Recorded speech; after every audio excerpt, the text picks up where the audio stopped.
Rejoignez dès à présent la grande famille des abonnés de votre chaîne Sika TV sur les réseaux sociaux.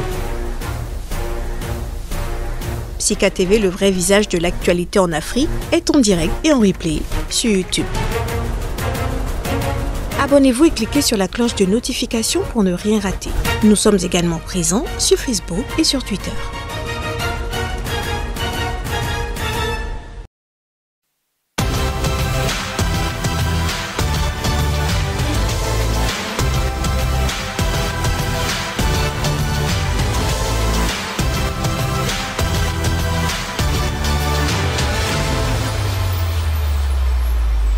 Bienvenue à tous, mesdames, messieurs. Le Bénin, en quête de cohésion nationale. Et ce n'est que féminisme. Les récentes images du palais présidentiel d'Abidjan, Gbagbo et Ouattara, comme deux toutreaux renvoyés au monde entier, auront fait parler d'envie nombre béninois de voir ensemble certaines grandes figures de la classe politique béninoise en froid depuis peu.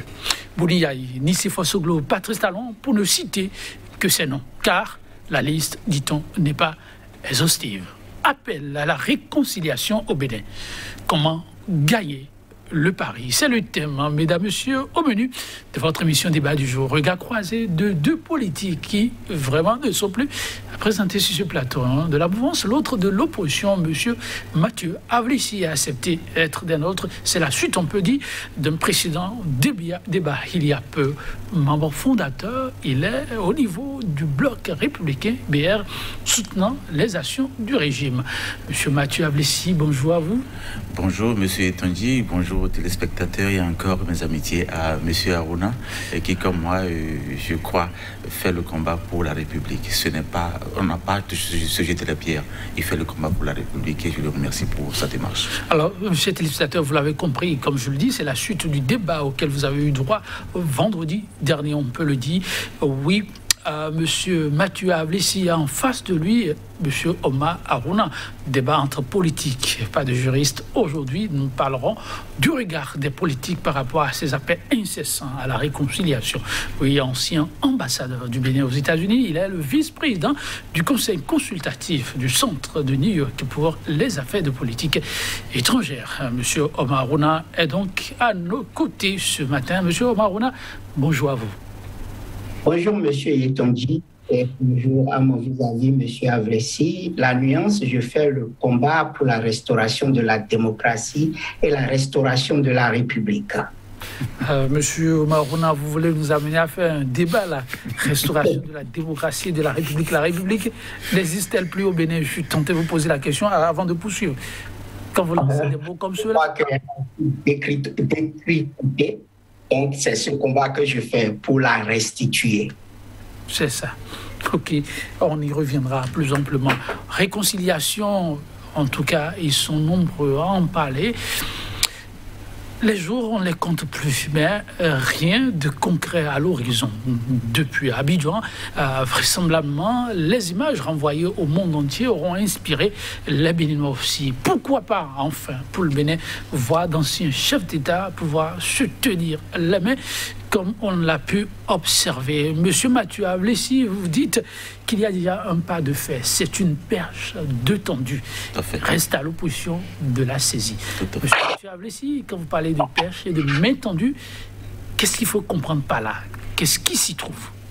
Il y a beaucoup de choses qui s'y trouvent. Il y a beaucoup de choses. Avant d'en venir à la perche tendue, oui, dont on avait parlé dans des émissions antérieures, j'observe que notre politique au Bénin se réduit aux intrigues.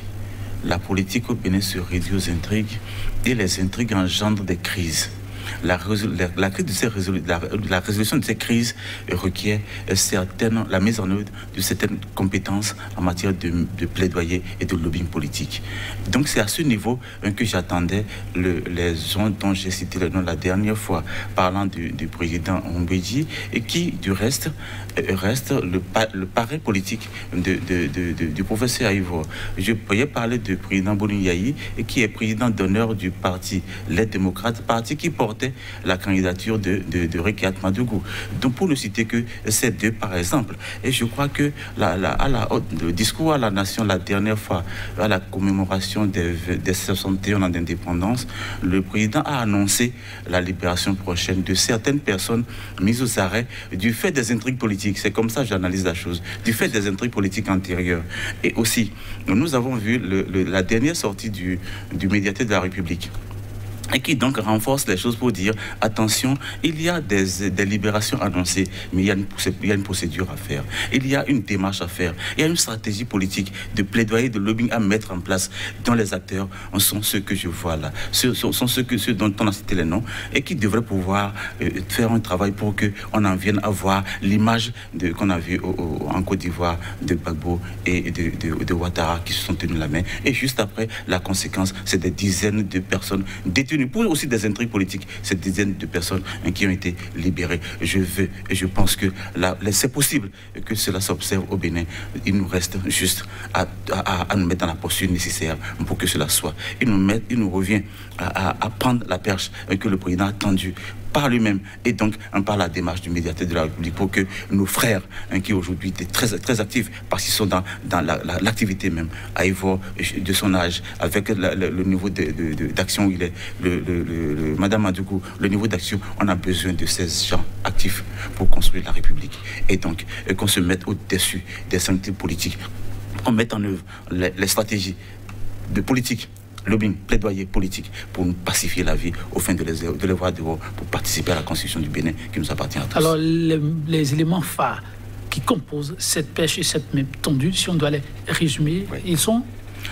Première chose, le discours, l'annonce du président de la République le président de la République qui a annoncé la libération prochaine de certaines personnes mises en cause dans les intrigues politiques qu'on a connues par le passé. Et puis, la démarche du médiateur vers Tchaourou pour annoncer, ça c'est déjà des pêches tendues que les opposants doivent pouvoir prendre pour dire voilà le canal par lequel il faut passer pour que nos frères et amis, nos partisans qui sont mis aux arrêts, on soit libérés. Ce n'est que comme ça que cela se passe. Mais qu'on me dise, oui, libérer sans condition, ce serait trop faire l'apologie de l'impunité. Ce n'est pas que je dise qu'il faut couper la tête, mais c'est déjà qu'au niveau où on en est déjà, on peut pacifier la vie parce que le Bénin n'a besoin que de la paix.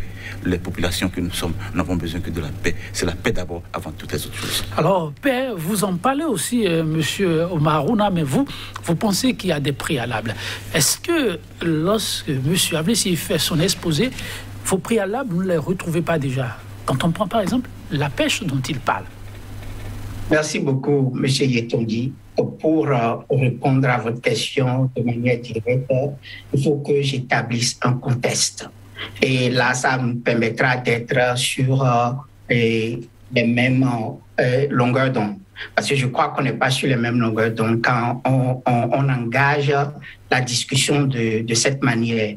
On a parlé de réconciliation et on parle de comment gagner le pari. Donc, il faut qu'on définisse ce que chacun entend comme réconciliation parce que c'est là où le bas blesse.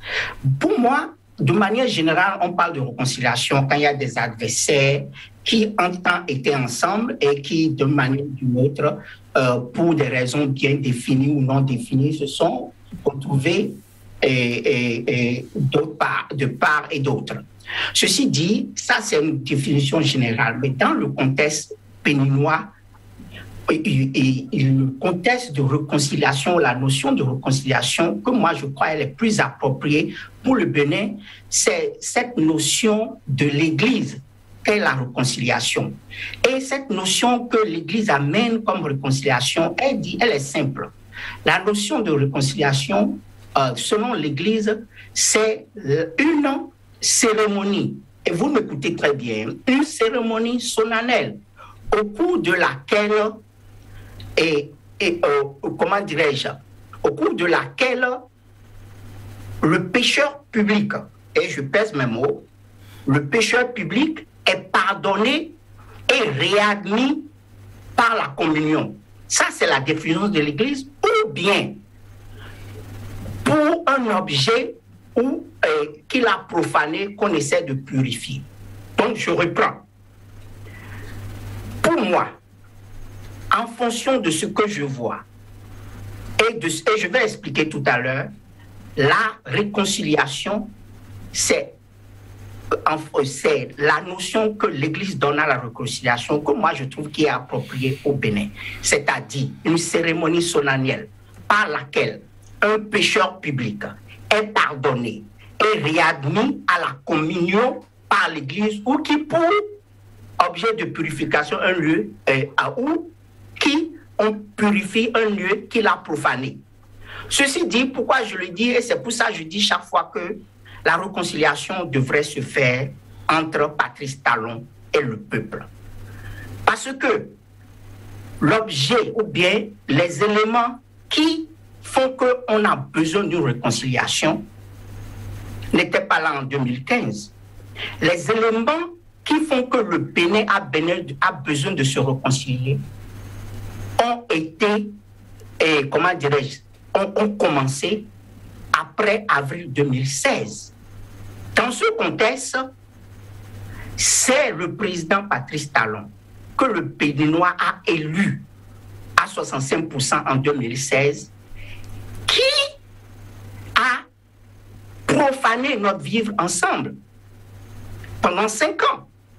Donc, si on voit ça dans cet état-là, ça veut dire que c'est le président Patrice Talon qui doit pouvoir se réconcilier avec son peuple. Vu sous cet angle, d'accord, moi je suis pleinement d'accord qu'il est louable de vouloir une réconciliation, mais dans ce sens-là, et c'est particulièrement même dans l'intérêt du pouvoir pour avoir une gouvernance apaisée. Cependant, il faudra faire attention aux raisons maintenant quand on nous parle de réconciliation, qui disent ces besoins de réconciliation. Pour moi, vu la notion de réconciliation dont je parle, moi je crois que pour la réconciliation, l'objectif de la réconciliation, c'est pour la paix, la stabilité, la démocratie, les libertés et la restauration de nos vivre ensemble. Mais, il faut faire attention. Dans un Bénin réconcilié, il n'y aura pas de place pour une doctrine du genre, garder le silence, laisser faire, se soumettre, s'exiler ou d'être emprisonné si on n'est pas d'accord. Ça, ce n'est pas la notion d'un Bénin réconcilié, ça. Un Bénin réconcilié n'est pas non plus un pays où il y aura une pensée unique ou uniforme. Ce n'est pas non plus l'absence de voix discordantes ou de challenge au pouvoir qu'on doit espérer. Autrement, ce sera un exercice de soumission. C'est là le problème. Okay. C'est pour ça que moi, je suis très sceptique quand le pouvoir nous parle de réconciliation. En tout cas, le mot pour l'instant est utilisé presque par tout le monde et chacun a son regard là-dessus. On admet votre regard, mais je suis sûr, monsieur Aouda, que vous admettrez aussi celle des autres qui pensent que la réconciliation intervient lorsque des frères n'arrivent plus à se parler pour une raison ou une autre. Ils se regardent en chien de faïence et qu'ils jugent maintenant qu'ils puissent commencer par se parler. Ceux qui sont dans cette optique, vous l'acceptez aussi, n'est-ce pas? Oui, mais allons au droit dans le problème. Ok, le problème, merci. Les gens disent qu'il faut que le président Talon et le président Yahi se rencontrent pour que la réconciliation soit actée ou effective. Et je l'ai déjà dit, le problème fondamental du Bénin, ce n'est pas Yahi ou Talon, mais c'est Talon et le peuple. Par contre... Non. Monsieur Aouda, je suis tenté de vous demander, mais pourquoi n'admettez-vous pas? Laissez-moi expliquer, je vais vous expliquer. Je vais vous expliquer pourquoi je n'admets pas ça. Je n'admets pas cette approche parce que, effectivement, à la case départ de cette crise, oui, il y avait Talon, il y avait Yahi Boni, mais il y avait aussi d'autres acteurs et un autre contexte. Mais par contre, on n'est plus à la case de départ de cette crise-là. On a fait du chemin. Et je vais vous expliquer le chemin qu'on a eu à faire. Et on a fait du chemin. Au départ, on a parlé de l'étape d'attacher les ceintures avec ses corollaires, qui sont le dégagement des bonnes dames sur les voies. L'étape après, on est passé aux lois scélérates qui a créé des exilés. on est passé à la législative où il y a eu des morts, bon, et puis à l'étape du changement de constitution qui a détruit notre société et notre démocratie, puis on est passé à l'étape de la communale et de ses exclusions, on est passé après à l'état de présidentiel et des morts, et on est maintenant en ce moment à l'état des prisonniers et des réfugiés. Donc, pour moi, une bonne réconciliation, il faut faire le trajet inverse. On ne peut pas aller à la case départ sans reprendre le trajet inverse, s'arrêter à ces différentes étapes, revisiter ces étapes et dans la mesure du possible, les remettre, les réparer, les remettre ensemble, les replâtrer. Mais on nous propose, OK, on va faire un saut de là où on est pour aller à la case départ. Et je le dis, bon, même pour ceux qui ne comprennent pas ce problème-là, et cette démarche-là, je vais illustrer. Mon illustration est simple. On vous invite à un dîner de gala. Pour moi, un dîner de gala, ça commence par l'apéritif. Après, on passe aux entrées, au menu principal, au dessert et au digestif. Mais ce qu'on nous suggère, une rencontre Talon Yahi, on nous demande de passer directement au digestif. Ça veut dire que le cuisinier ne veut pas aller préparer, on ne veut pas nous mettre à table pour qu'on mange, mais on nous demande d'aller directement au digestif. C'est ça. Vous permettez, on va écouter M. Ablessi par rapport à cette thèse. Il est de ceux qui pensent qu'il faut forcément mettre plutôt l'ancien chef de l'État au cœur du processus. Monsieur Mathieu Ablessi, après avoir suivi l'exposé de Monsieur Omar Harouna, vous êtes tenté de changer un peu d'avis. Pourquoi changer d'avis? Bon, je concède à Monsieur Harouna sa témérité. Je peux comprendre aussi. Toutefois, je dis la référence ici, vous l'avez annoncé d'entrée, hein, c'est ce qui s'est passé en Côte d'Ivoire. Ce qui s'est passé en Côte d'Ivoire, qui est pécheur, qui a profané quoi, ce n'est pas le plus important. Il y a des gens qui ont travaillé à cela. On ne les a pas vus, on ne les verra pas. Il y a des gens qui ont travaillé en 90 à l'avènement de notre conférence nationale. Ça, c'était une réconciliation du Bénin avec le peuple du Bénin, avec le président Kérékou. Ça, des gens ont travaillé ça. Un exemple de ça, maître Robert Dessous, qui était acteur principal de la conférence nationale. Il y a beaucoup d'autres dont on ne peut pas, qu'on n'a pas vu faire le travail. Il y a des gens dont on a besoin pour conduire le processus. C'est pourquoi je parle de stratégie de plaidoyer, de lobbying politique. Et ça manque. Nous sommes seulement dans les intrigues. Et je constate que M. Harouna est resté seulement intriguant politique. Qu'on dépasse ça. Et qu'on aille chercher des acteurs. Je ne dis pas nécessairement il y a eu d'entrée. Je ne dis pas nécessairement vous me dites d'entrée. Je vais jusqu'à dire l'USL, le bureau politique de l'USL a des démarches à faire. Parce que c'est un parti aujourd'hui qui se retrouve en difficulté par rapport aux intrigues politiques. J'appelle intrigues politiques, on a qu'à mettre dedans ce qu'on veut. Je ne veux pas aller dans des détails, c'est pourquoi je prends un mot générique pour signifier la chose. Mais pour que cela se résolve, il faut des gens. Il faut des Béninois. Ce n'est pas la mer extérieure. Ce n'est pas la France qui avait organisé notre conférence nationale. La réconciliation... On reste à ce niveau, justement. Pour l'instant, quand on suit bien M. Omar Harouna, il n'est pas encore dans la logique de mer extérieure. Peut-être qu'il en parlera tout à l'heure. Mais il pense, quand on le suit, puisqu'il dit qu'on vous invite à un dîner de gala, il a cité un peu comment ça se passe, et il parle de l'inverse. C'est comme si pour lui, il faut commencer par poser certains actes, parce qu'il dit prisonnier et tout ça. Donc les tests de loi, il faut revisiter tout ça. Et puis Boni Yahi, c'est secondaire. Qu'est-ce que vous en pensez? Boni Yahi, secondaire ou pas secondaire, ne parle plus. On a vu une réconciliation entre Boni Yahi et Talon dans ce pays en 2015. C'est ça, c'est à la faveur de cette réconciliation que le président Talon a pu valider sa candidature pour être élu président de la République en 2016. Nous sommes d'accord ou nous ne sommes pas d'accord? Et donc, aujourd'hui, qu'il y ait des situations qui les mettent en opposition, je ne vois même pas la grande portée de la chose. Et c'est pourquoi je dis, la Côte d'Ivoire, qui est aujourd'hui notre miroir de cette réconciliation, allons vers ça, inspirons-nous de ça pour voir quels sont les acteurs à identifier. Moi, je dis, si on me sollicite pour faire des démarches, je suis prêt à voir, en fonction de ma disponibilité, à voir voie vers qui aller, parce que le Bénin n'a besoin que de la paix. Le peuple a besoin juste de la paix. C'est la première chose dont le peuple a besoin. Le reste viendra par la suite. Et pour cette paix, tout le monde est utile et nécessaire. D'abord, d'entrée, il faut les acteurs politiques. C'est à eux. C'est leurs intrigues qui nous ont engendré cette crise. Mais non, comment est-ce que ça va se passer? On ne reste que là. Or, la politique contient cette variante communicationnelle sur laquelle j'insiste et que je vais davantage insister. Plaidoyer et le lobbying. Ce qui s'est passé en Côte d'Ivoire, ceux qui ont fait, on ne sait pas. Le Gbagbo est rentré en Côte d'Ivoire, il n'est pas passé par le salon d'honneur qu'on lui avait réservé.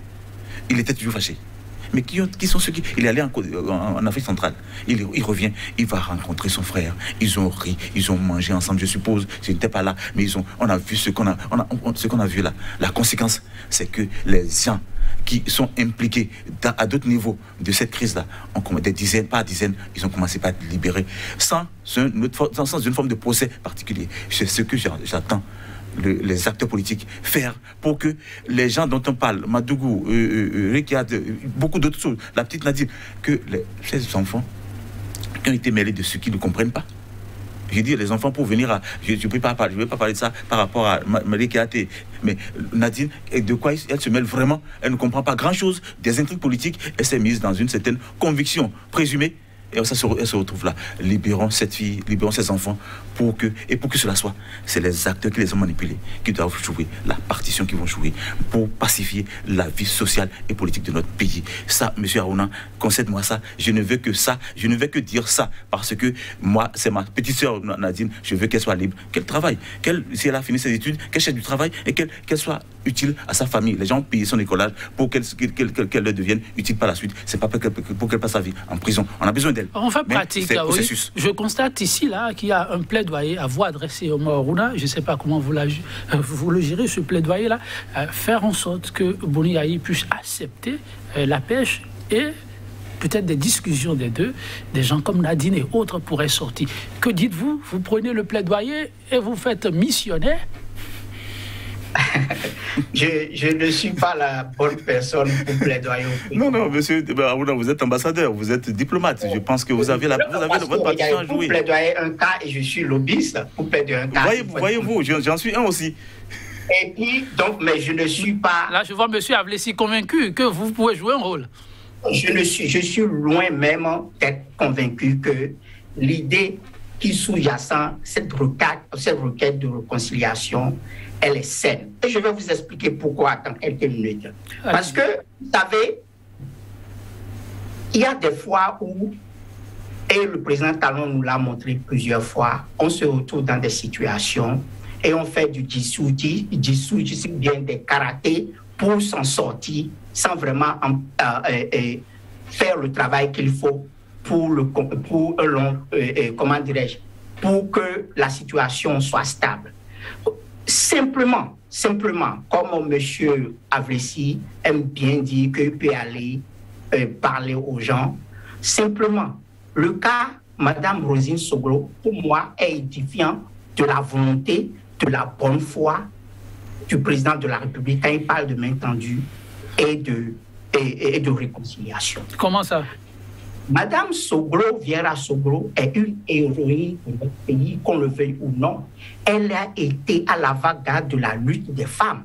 Elle a été à l'avant-garde de la lutte de la femme en politique. Elle a été à l'avant-garde de ce que l'Assemblée peut être un pouvoir valide. En plus de ça, elle est l'épouse du premier président du renouveau démocratique. Quand on met tout ça ensemble, moi je crois que le président Talon a raté une opportunité de vraiment saisir la pêche que lui-même il prétend avoir tendue à la mort de Mme Rosine Soglo.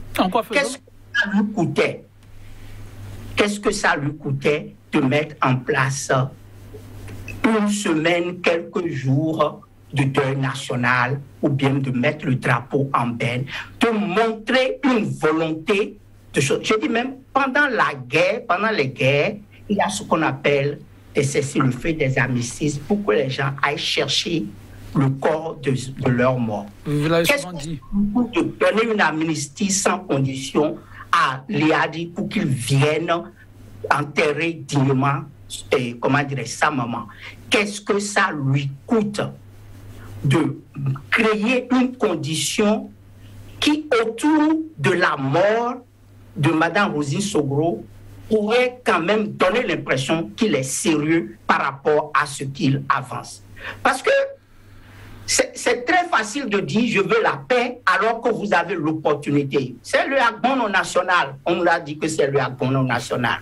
Ou bien il n'a pas de Agbon sur ça, ou il en a. C'est clair, parce que tout ce qui a comme condition, ou bien tout ce que j'essaie d'expliquer, c'est entièrement en son pouvoir de le faire. Entièrement. Il n'a besoin de personne pour prendre les dispositions qu'on suggère pour montrer que effectivement il est pour la paix. Surtout que au début de mon intervention, j'ai dit que c'est lui qui a profané notre vivre ensemble.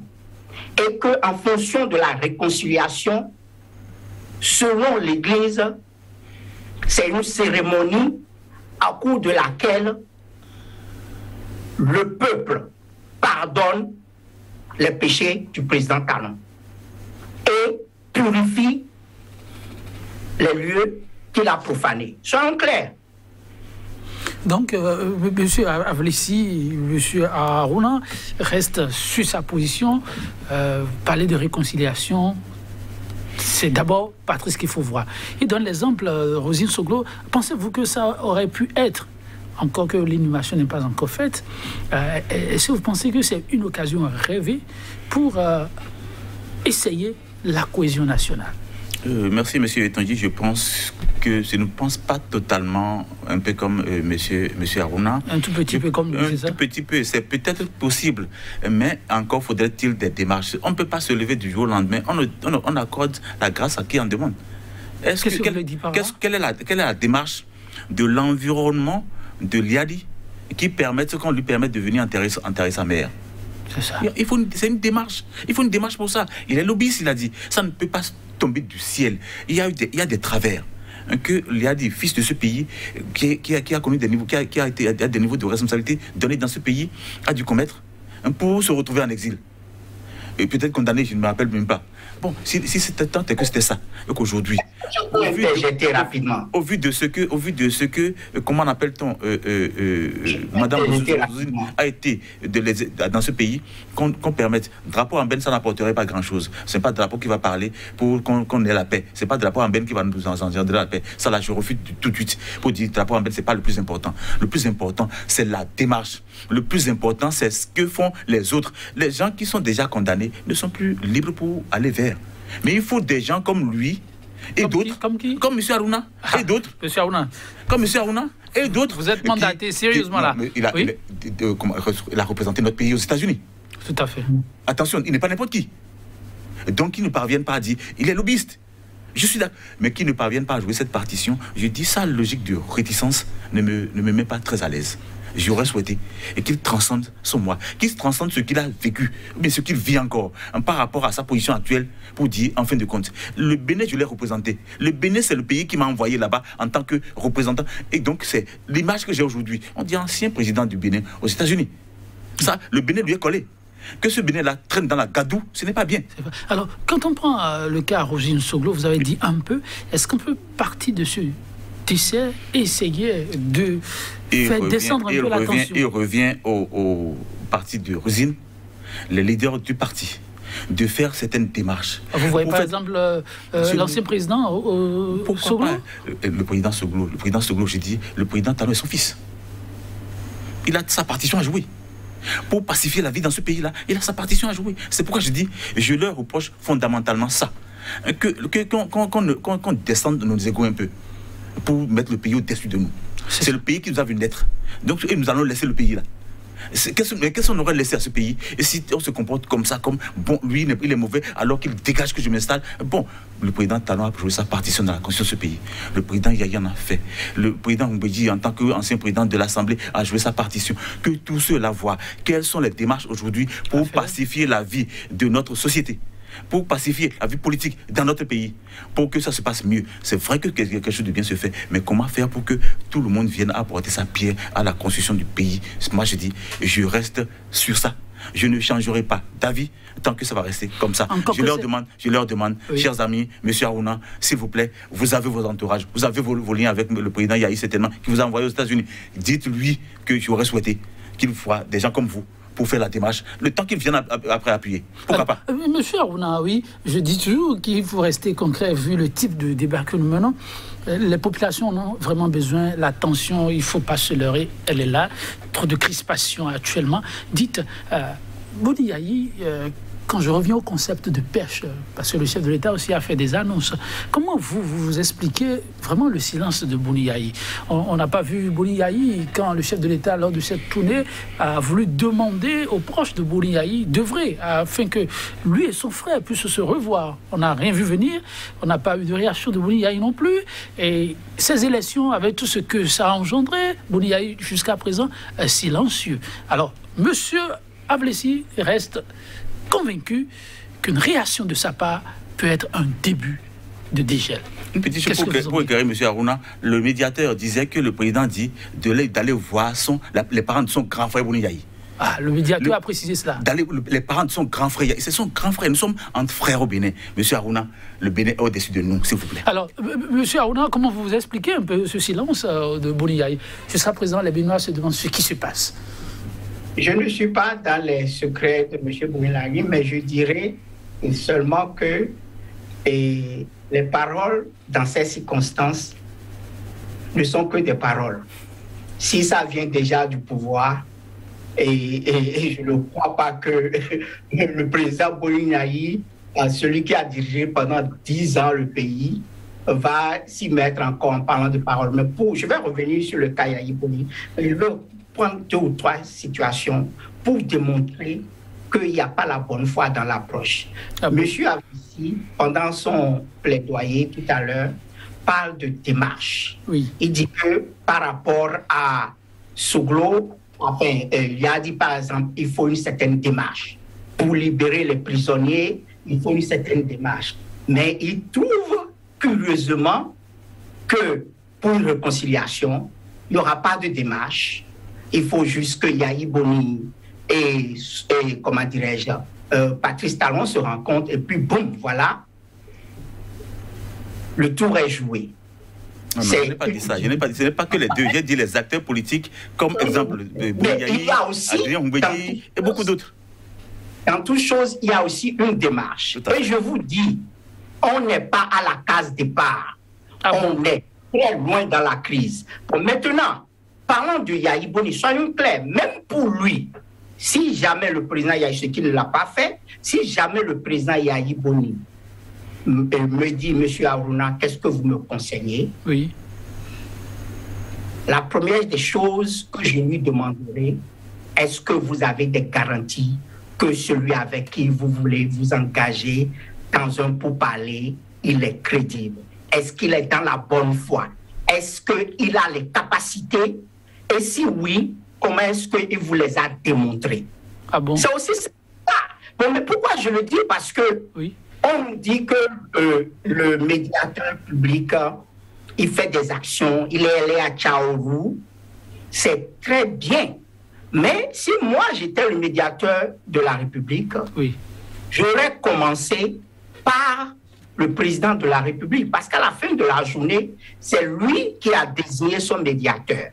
Et au moment où son médiateur a été désigné, le médiateur avait la responsabilité de demander au président de la République quelles sont les conditions, dans quelles conditions vous allez vouloir vraiment faire une réconciliation. Qu'est-ce que vous êtes en mesure de concéder? Quelles sont les preuves de bonne foi que vous voulez que je montre à ceux que vous essayez de réconcilier? Et le président dira ce qu'il pense. Et c'est en ce moment que le médiateur devrait être en train de prendre son bâton de pèlerin, parce que vous ne pouvez pas venir vous asseoir avec moi, par exemple, ou quelqu'un d'autre, et me dire, et me vendre du rêve. Ce n'est pas possible. Et il y a des actions simples qui sont dans la capacité entière du président pour montrer sa bonne foi. Quelles sont ces actions-là? Moi, je ne le croirais pas parce qu'il a un passif où il dit A et il passe à C.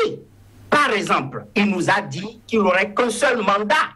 Quelqu'un qui a dit solennellement devant le monde entier, le premier jour, il a pris le pouvoir qu'il ne fera qu'un mandat de 5 ans et qu'il passe sur des cadavres. Pour se faire installer une deuxième partie, il a une montagne à montrer pour monter, pour retrouver un minimum de crédibilité. Et s'il ne fait pas ce travail, ça veut dire qu'il n'est pas conscient ou il n'est pas prêt à une réconciliation. Soyons clairs. Alors, quels sont ces éléments que vous estimez être dans les priorités, voilà, du chef de l'État qui doit pouvoir brandir? Il doit pouvoir, c'est lui qui est allé arrêter les gens sans raison. Il doit pouvoir ouvrir la porte des prisons immédiatement pour donner une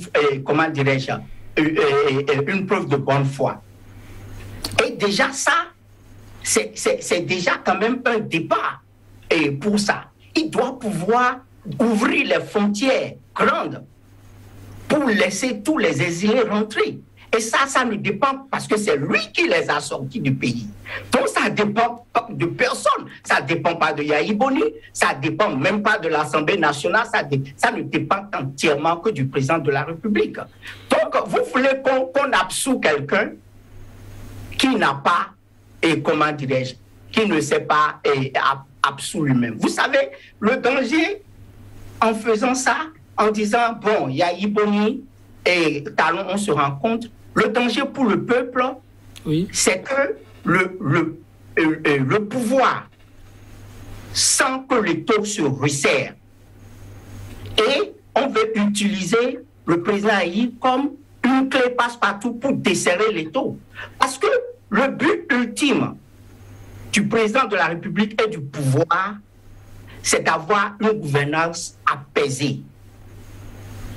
Et pour eux, ils pensent que en donnant l'impression aux populations qui sont plus ou moins au courant des faits que Yahya Boni et Talon, ils sont devenus des amis, ça va relâcher la pression. Ça veut dire quoi? Ça veut dire que le président Talon, le pouvoir, aurait atteint son but ultime pendant que le peuple serait toujours là où ils sont. Les prisonniers toujours en prison, les lois et scélérats toujours en place, et les députés qui n'ont pas de mandat toujours là, les communaux, tout ça là n'est pas réparé, mais on veut, ok, on a besoin de vivre, on a besoin de respirer. Amenons Yahya Boni avec une petite bouée d'oxygène, le temps de respirer, de se retrouver. Alors, quand quelqu'un se noie, vous lui envoyez une bouée de sauvetage, mais s'il y a plusieurs personnes qui se noient, une seule bouée de sauvetage ne va pas gérer la situation. Okay. Il faut amener un paquebot pour sauver tous les autres. C'est ça le problème. Oui, c'est une opinion. Comme je dis, les opinions sont toujours acceptées. Mais vu sous cet angle, est-ce qu'on ne pourrait pas dire aussi que, visiblement, il va falloir peut-être que le chef fasse quelque chose pour désormais faire changer d'idée à tous ceux-là qui pensent que son passif joue contre lui ou que ce qui est en train de se faire, c'est juste pour endormir le grand nombre. Parce que quand je résume un peu, M. Marouna, c'est ce que je retiens. Il veut bien, mais il a l'impression que ce qui se fait, ce n'est pas pour vraiment décrisper l'attention, mais juste le faire parce qu'il faut le faire. Non, je ne pense pas que ce soit ça. J'exhorte encore M. Harouna à décrisper un peu les choses, à sortir de sa suspicion. Il me paraît un peu trop suspicieux. Et si le président Talon, en 2015, avait été aussi suspicieux, il ne serait pas rentré au pays, valider sa candidature, d'aller aux élections, pas de campagne pour être... Je crois qu'il faut déjà... Et puis ceux qui ont travaillé pour que le président Talon revienne ici, on ne sait pas. Comment ça s'est passé? Jusqu'au point où les deux ont commencé, on repris là, on commençait par se parler pour qu'il rentre. On ne sait pas. Et c'est pourquoi je dis, il faut que la classe politique reprenne, joue sa partition fondamentale. Alors, ceux-là qui, ils sont peut-être pas très nombreux, mais comme on le dit, en termes de réconciliation, toutes les voix comptent. Ceux-là, donc, qui pensent que le chef de l'État doit poser un certain nombre de dates pour les rassurer que oui, on peut y aller. Qu'est-ce que vous pourriez demander au chef de l'État? Il en a annoncé. Ce qui est sûr, il a sa stratégie, il a son plan.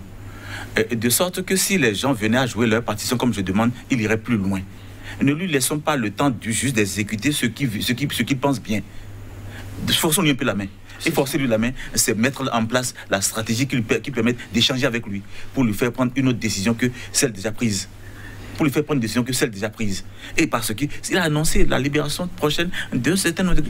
Donc, c'est ça moi j'appelle pêche tendue, avec le déplacement du médiateur. Et tout ça mis ensemble, c'est beaucoup d'alternatives qui permettraient à nos amis d'en face de libérer. Ça y est, c'est eux qui les ont emballés. Donc c'est à eux de travailler encore à ce qu'on les libère. Ils ont qu'à jouer leur partition pour que Nadine soit dehors, pour que Aïvo soit dehors, pour que Madou soit dehors, ainsi de suite. Donc la balle est beaucoup plus dans leur camp. Vous avez parlé d'un allié du chef de l'État. On n'a que 5 minutes et on va en parler peut-être en 1 minute. L'autre aussi en 1 minute et après on va faire la conclusion pour le plateau du jour. Ah oui, l'autre seconde personnalité de l'État béninois, je le dis au passé parce qu'il fut président de l'Assemblée, il n'y est plus actuellement.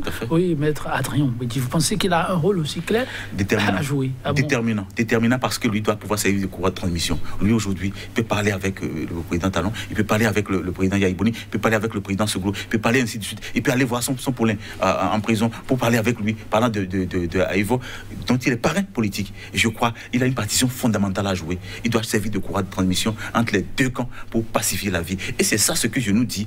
Ce pays-là, nous sommes seulement intrigants, nous ne sommes pas politiques. Nous sommes seulement intrigants. Et arrêtons d'être seulement intrigants. Le peuple n'a pas besoin de ça. Le peuple a besoin de la paix et de la stabilité politique pour sa survie. Monsieur Omar Aruna, oui, sur cette question, voilà, monsieur Avlessi parlait tout au début de stratégie, de lobbying. Adrien Mbedi fait partie des ficelles qu'on peut exploiter, pour ainsi dire, atteindre l'objectif de pays pacifique. Notre rugby national a un déficit de crédibilité immense, abyssal. Mais est-ce que vous n'êtes pas vraiment trop sceptique, monsieur Aruna? Non, c'est clair. Il faut qu'on se le dise. Parce que c'est lui qui a présidé à créer et à aider à passer toutes ces lois scélérates qui nous ont amenés là où on est. Maître Mbedi Adrien avait la possibilité, dans sa position au perchoir, d'être ce qu'on appelle en anglais check and balance, c'est-à-dire le contre-pouvoir pour la dérive autoritaire du pouvoir exécutif. Mais il a choisi de rentrer dans le bus de l'exécutif. Il nous dira, pour sa défense, que lui, il était pour la paix. Pour m'en arrêter là, je vais lui demander aujourd'hui, comme vous êtes au Bénin, demandez-lui comment va sa paix.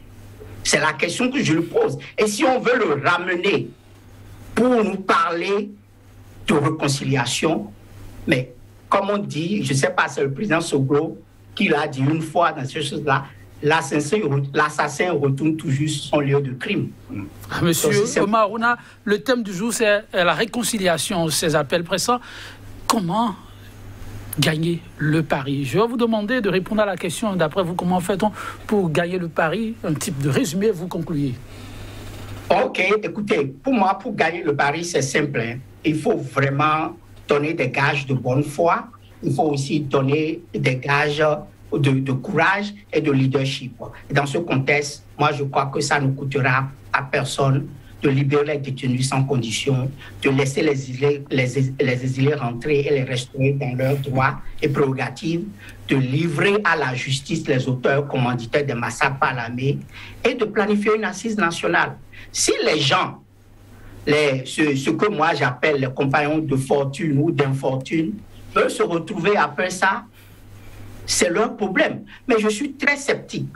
Je suis vraiment sceptique parce que quand je regarde une galaxie politique où des leaders comme Kouché, Madougou, Aïvo, Tchénotin, Saka, Koumanso et beaucoup d'autres pourront exercer dans la liberté, dans la justice, la plénitude de leurs prérogatives citoyennes, je crois que dans cet univers, dans cette galaxie-là, Patrice Talon ne sera pas viable. C'est pour ça que je suis très sceptique. Ok, merci. On vous aura compris, oui, monsieur Avlessi. La grosse interrogation du jour, c'est comment gagner le pari? Qu'en dites-vous? Et pour conclure, le pari pourrait être gagné à travers une certaine exhortation de toute la classe politique à mettre en place une bonne stratégie de communication, plaidoyer, lobbying en faveur de la pacification de la vie sociale et de la stabilité politique. C'est de ça le peuple a besoin. C'est la préoccupation principale du peuple et ce que je porte. Merci à vous, monsieur Mathieu Avlessi. Merci également à vous, monsieur Omar Rouna, chers téléspectateurs. Merci pour la disponibilité ô combien permanente. 100% Bénin pour le numéro du jour, ça va être tout. Je vous accompagne sur cette citation de Mark Twain. Face aux difficultés, dit-il, donnez à chaque jour la chance de devenir le plus beau jour de votre vie. Prenez soin de vous et à très bientôt pour notre plateau de 100% Bénin. Au revoir.